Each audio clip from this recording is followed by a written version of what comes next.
अच्छा जी, जमहूरियत के हवाले से जो बात हो रही है, मुझे किसी ने बताया, मैंने आपके चैनल पे भी बात की थी कि एक बंदे ने मुझे बताया कि वो पठान है और वो केपीके में रहते हैं, कोई I think he is some sort of a bureaucrat, तो काफी जगहों पे जाते हैं, सर्वे करते हैं, पूरे केपीके में घूमते फिरते हैं। तो उन्होंने मुझे बताया, उन्होंने कहा हारिस भाई आप ऐसी अच्छी उम्मीदें रख के बैठे हुए, पाकिस्तान की फौज जो है इनको मौलवियों को काबू कर लेगी वगैरह वगैरह। मैंने कहा look I have changed my view a little bit, क्योंकि जो ये टीएलपी का जो हुआ था, फौजी शेख रशीद को उन्होंने फौज ने कहा कि जाके इनके हाथ पैर जोड़ के आओ, तो जो उन्होंने किया, जब वो लाखों लोग सड़कों पे निकल आए थे तब बेड़े गर्क हो गए थे।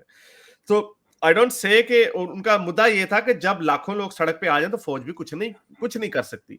और नहीं उन्होंने कर मुझे ये बताया, और सही बात है, लेकिन उन्होंने मुझे ये बताया कि हारिस भाई आपको यकीन नहीं होगा, कहते हैं मैं पिछले ये जब से तालिबान आए हैं, मैं तकरीबन कोई 25-30 मस्जिदों में जा चुका हूं। उन मस्जिदों के खतीब जो हैं कह रहे हैं कि अब अफगानिस्तान के बाद पाकिस्तान में तालिबान आने चाहिए, हाँ। पाकिस्तान में तालिबान आएंगे तो पाकिस्तान आगे जाएगा। तो ये हमें देखा 55% पाकिस्तानियों ने सपोर्ट दिया अफगानी तालिबानों को। तो मैं तो कह रहा हूँ दाढ़ियां रखनी शुरू कर दो, टोपी वाले बुरके अपनी बहनों माओं के लिए खरीद लो, और जो आपकी बाजी अगर कहीं पे पढ़ने जाती हैं, कहीं यूनिवर्सिटी में जाती हैं, तो उनको कह दो कि तालिबान आ जाएंगे, बहन आपको पढ़ने की जरूरत नहीं है। तो जिस दिन वो आगे ऐसा होगा, ठीक है, I am not saying it's very easy, लेकिन ये जब रेवोल्यूशंस आते हैं तो देर भी नहीं लगती। तो इसी हवाले से, तो ये बहरहाल ये उसने बताया कि केपीके में मस्जिदों में ये का ऐलान किए जा रहे हैं कि तालिबान अफगानियों के बाद पाकिस्तान में भी हमने तालिबान का इनकलाब लाना है। ये मजहबी जुनूनियत जो होती है वो ऐसी होती है।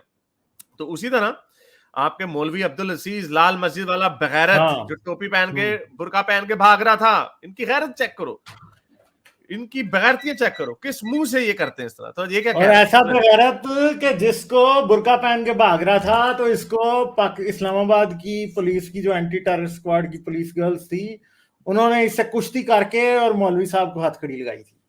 मौलवी साहब ने एंटी टेररिस्ट स्क्वाड की 2 फीमेल गार्ड्स के साथ पूरी कुश्ती हुई थी WWF। उसके बाद उन्होंने मौलवी साहब की सही तरह की स्पैंकिंग करके मौलवी साहब को गिरफ्तार किया।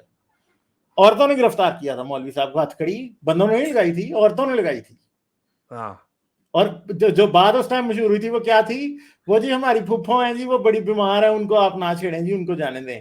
उन्होंने कहा ये फूफो तुम्हारी फूफा जान लग रहे हैं मुझे तो। अच्छा, ये कहा था? हाँ, ये बिल्कुल ये कहा था कि हमारी फूफो है जी, हमारी फूफी जान है, तो बड़ी बीमार है, इनको बस कुछ ना कहे। उन्होंने कहा अच्छा ये फूफी नहीं है, तो फूफा का फूफी बना के लेके जा रहे हो। तो ये ट्रांसजेंडर मौलवी है वैसे, अगर आप देखें तो। मैं सॉरी ट्रांसजेंडर्स के बारे में मैं ऐसे नहीं कहूंगा, मगर ये जो कहते हैं ना, ये तो ये इसके ऊपर ये भी आप फिट कर सकते हैं कि ये उस दिन इसने इनको दिलाया हुआ था ट्रांस ड्रेस करने का। हाँ, क्रॉस ड्रेसर है, क्रॉस ट्रांसजेंडर ड्रेसर क्रॉस है। ड्रेसर है। हाँ, क्रॉस ड्रेसर है ये। वो भी, हाँ, वो भी, हाँ, चले। अच्छा, ये देखें, ये जनाब क्या फरमा रहे हैं। हाँ, और एक और भी बात है, उन्होंने कहा हमारी वो फूफो है जो आज गाड़ी की शेव करना भूल गई है। ये शुगल है यार, हमारी फूफो की दाढ़ी निकली हुई है। शुगल लगा यार। अच्छा, वो इंटरव्यू लिया था उस बंदे ने, मुझे याद है, बड़ा ही मुझे सेकंड हैंड एम्बैरेसमेंट हो रही थी इसके लिए। एनीवेज, दिखाता हूँ, फोन करो काल गर्ल में लाखों बदकारी के अड्डे, वहाँ आप लोग क्यों नहीं जाते? क्या मैं तुम्हें क्या जवाब दोगे? ये बच्चियाँ नजर आती है आप लोगों को? इस नौकरियों से नौकरी छोड़ो, इसको अल्लाह और अच्छी नौकरियाँ देगा। इस नौकरियों पर तो लानत भेजो इसको। यहाँ तुम्हें आपको ये बच्चियाँ नजर आती हैं। ये तो तालिबान आएंगे, पाकिस्तान के तालिबान भी आपका हशर कर देंगे इंशाल्लाह। हाथों लगाओगा।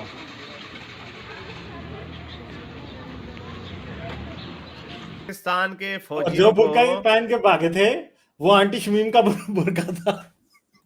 नहीं, लेकिन आप ये आपको देखें, पता नहीं है?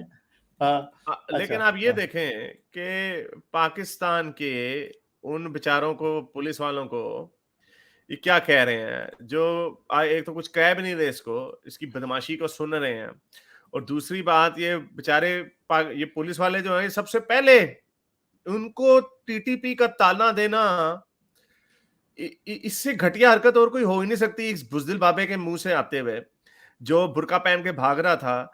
इन बेचारों ने, बेचारे घर से निकलते थे, आपको याद होगा जब ये 70,000 पाकिस्तानी मरे थे टीटीपी के हाथों जो धमाके रोज होते थे, कितने उनमें से बेचारे पुलिस वाले मरते थे, और ये उनको ताना मार रहा है कि वो आगे भी तुम्हें मारेंगे।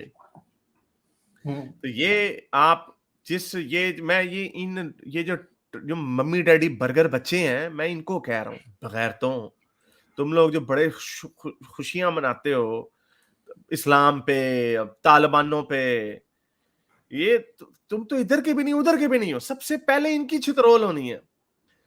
मैं पार्ट ऑफ मी से, मेरी जिंदगी में तो कोई फर्क नहीं पड़ता, लेकिन अ पार्ट ऑफ मी से कि जिस दिन पाकिस्तान में तालिबान आ गए, मजा बड़ा आएगा। ये जो मम्मी डैडी बच्चे जो है ना, ये बड़ी छलांगे मारते, तालिबान तालिबान ये तालिबान जय, इनको सबसे पहले उन्होंने पेलना। तो ये आपके मुंह पे ये मुंह डाल रहे हैं। बहरहाल इसके ऊपर एक नोटिस लिया गया किसी ने, मेरा ख्याल इसके ऊपर मुकदमा दर्ज हो गया, लेकिन वो आपको पता है मुकदमे भी पाकिस्तान में कैसे होते हैं, उनका कोई नतीजा नहीं निकलता। वो तो धमकी आपके मुंह पे आपके जवानों को लगा रहा है कि भाई तालिबान आके मारेंगे तुम्हें। तो ये पता नहीं, ये मेरा काश ये फौजियों को, पाकिस्तानी फौजियों को, पाक फौज के लोगों को कह रहा होता तो उन्होंने हो सकता शायद पेल देना था इसे, लेकिन फौजियों की गेम और होती है। सो एनीवे दैट्स आप लोगों के लिए ये सोचने की बात है कि आप किस तरफ। सर फिर ये एस्टैब्लिशमेंट का कुत्ता है ना, तो इसे पुलिस वाले क्या कह सकते हैं? ये भी तो बात याद रखें, ये एस्टैब्लिशमेंट के अपने पैदा किए हुए लोग हैं।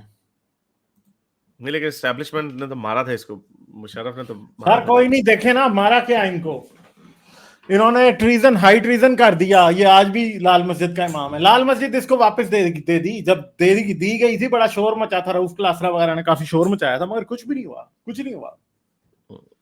ये आप ना कहें कि ये अगर एस्टैब्लिशमेंट ना चाहती तो ये कभी जेल से बाहर ही नहीं नजर आना था। इसने इतने लोग मरवा दिए, फौजी मरे, बच्चे मरे, इसका अपना भाई मर गया, इसके ऊपर कत्ल का मुकदमा होना चाहिए था। बेसिकली करता धरता ये था, सब कुछ इसने शुरू किया था। मेरे इस नेक काम को जारी रखने के लिए मुझे पेपैल या पेट्रियन पे जरूर सपोर्ट कीजिए, ताकि मैं अपना पैगाम ज्यादा से ज्यादा लोगों तक पहुंचा सकूं।